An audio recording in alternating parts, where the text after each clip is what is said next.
Probably think that you haven't heard of Bonk, but I could say with near certainty that you have, since this video of him playing has over 800,000 views, because of the way he plays. At first glance, this playstyle might seem like a pretty cool gimmick that would make for a good viral video, but Bonk has made it clear that there's so much more to it, and him showing this and setting some scores that are basically game-breaking has started a discussion about rankings, the game's integrity, and what a playstyle even is in the first place.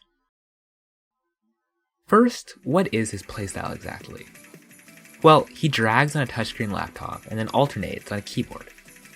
This is definitely a strange playstyle for a few reasons. First is that unlike most touchscreen players, he doesn't tap with his fingers, and because of this, he also only uses one hand. This means that his playstyle doesn't differ that much from dragging on a tablet. Well, except for the part where it's harder in nearly every way.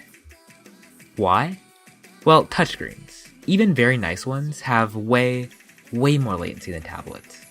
And then also, look at the screen. It shakes like crazy a lot of the time.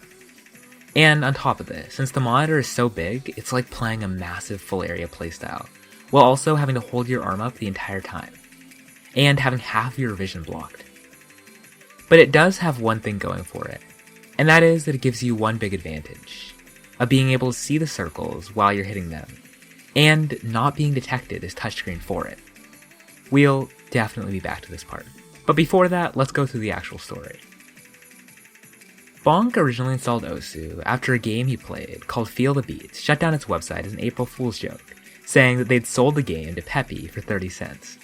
When he first installed it, he chose the name Bonkazor as just a random name he thought of, and originally played with mouse for about a month, before getting a touchscreen laptop for his birthday. This is when he started trying out his playstyle, initially finding it a whole lot more fun than using a mouse, causing him to make the switch to it for good. After this, he played the game for about 2 years very casually, only gaining a couple thousand play count. But eventually he began to take it more seriously, going from 100 pp to 400 in only the span of 6 months. This is really quick improvement, but what likely helped a lot was how long he'd been playing the game before he really started to try. But what stands out, just as much as his improvement, is the kind of maps that he was playing at the time. Since, inspired by players like Index and Wobbleful, he was playing very difficult stream maps, both in spacing and speed. This seems a bit strange, especially on a membrane keyboard, but it seems the reason is because one of the biggest advantages of this playstyle is that it's good for precision and flow aim. Sadly though, after these plays, his screen would end up acting up, making him have to stop using the playstyle for a couple months. But when he came back, he'd make a big change to the kind of maps he played, with plays like a Maid of Fire FC and a Meifei Suwu DTFC, both of which were in his top plays. These were nuts in terms of top plays, and they were both basically unheard of in 2017. This is what stands out to me, since not only is he an odd player playstyle-wise, but his actual plays are exceptionally unique. But once again, after this, he would start having issues with his touchscreen. He would be forced to stop playing for nearly a year.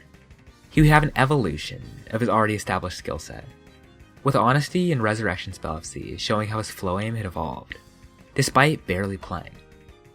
And his Resurrection Spell score, in particular, would still be one of the highest scores on the map, if not for something we're going to touch on a bit later. Around this time though, he'd also begin playing tournaments, like Hippo Cup 2, becoming more social with other players and forming a team with Woey and AJT. But due to touchscreen issues, sadly he would never be able to participate in it. These issues would also once again force him back offline. You might be starting to see the pattern by now. But when he came back online, he was once again clearly a much better player, with a foreground Eclipse Sogs Comp FC or 700 pp. But much more interestingly, he also got a Vidden FC, an Operation Ground and Pound FC, and a TU for AR Hidden Hard Rock FC, the last of which would currently be number 2 on the map. He was quickly becoming incredibly skilled, but this improvement wouldn't last forever, since pretty shortly after he decided to self-ban for his own wellness, due to a declining mentality. During this time he would play offline a bit though, and he ended up getting a Pluto Hidden Hard Rock FC, which would currently be number 1 on the map. He would also end up being unbanned exactly 3 months and 3 days after, meaning that he only exceeded the minimum ban time by 3 days. This unban would mark one major thing, and that was when he'd come into his true final form. This is because he made a discovery which pretty much made him into a different player. When he found out that if he played with a gray background and no cursor, he became much better at fast aim. This led him to some insane scores. He began with some jump aim scores, like a remote control DTFC, and then he followed it with one of the dumbest scores ever, with a third DTFC on Smack My B Up, worth 600 PP, making it his new top play after his ban. This is just an inhuman score, and although he says that his playstyle is good for this kind of map, it still has patterns like this. His accuracy was also nuts on top of this, with him holding barely over 60 UR for the first half of the map. That's already pretty nuts, but he'd then follow it up with an Astro Sexy DTFC. This is unironically one of the greatest DT scores ever, since despite being attempted by Vaxa, Kikizi, and Badu, he still has the only FC. And on top of this, the next best run is still a 4 miss from Badu, making this score truly unique, and basically just legendary. It was also very technically worrisome thing, as it's going to be worth over 800 PP in the rework, which, may or may not ever happen. But this also led to some controversy. Why? Well, it was his playstyle. This is because it wasn't detected as touchscreen, despite a lot of people thinking it should be. Not only because he was using a touchscreen, but because of the touchscreen-like advantages his playstyle might give. Most notably, the ability to see where the notes are and just click on them, unlike mouse or tablet where you have to learn muscle memory to do the same thing.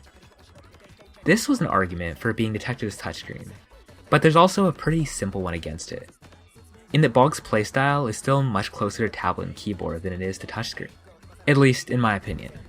Since while it may give the advantage of seeing the notes you're going to click on, it loses almost every other advantage you get with touchscreen, because he only uses one hand, removing the one thing that really sets the playstyles apart, in that on touchscreen you could do jumps while barely having to move.